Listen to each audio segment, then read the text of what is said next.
జగన్మోహన్ రెడ్డి ప్రభుత్వంలో తుఫాను ప్రాంత మత్స్యకారు సోదరులకి ఆ రోజు ఆయన పునరావాసంలో ఉన్న వారందరూ కూడా 4 ఎర్రగడ్డలు, 4 టమోటాలు, 1 కేజీ నూనె, 5 కేజీలు బియ్యం ఇవ్వడం జరిగింది. పేద ప్రజలకు పంచే దాంట్లో కూడా జగన్మోహన్ రెడ్డి వాటా తీసుకున్నాడు.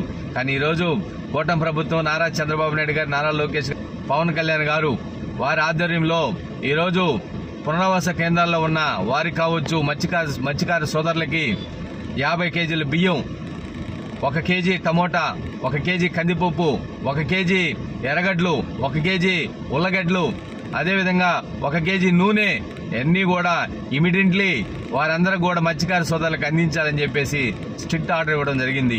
సూలూరుపేట కాన్స్టిట్యున్సీలో కూడా మత్స్యకారు సోదరులకి మా ఎమ్మెల్యే నెలవల విజయశ్రీ గారు కూడా ఆల్మోస్ట్ 2 రోజుల నుంచి అక్కడే ఉండి మత్స్యకారు సోదరులకు అందరికి కూడా ప్రభుత్వం నుంచి వచ్చిన వాళ్ళకి బెనిఫిట్స్ అన్ని కూడా అందించడం జరిగిందని చెప్పి తెలియజేస్తా ఉన్నాం. ఇప్పుడు రాష్ట్ర ప్రజలు ఒకటే ఆలోచిస్తా ఉన్నారు, బడుగు బలహీన వర్గాల వారి పక్షాన నారా చంద్రబాబు నాయుడు గారు నిలబడతారు. జగన్మోహన్ రెడ్డి ఎంతసేపు జోబీలు వేసుకునే దానికి చూస్తాడు.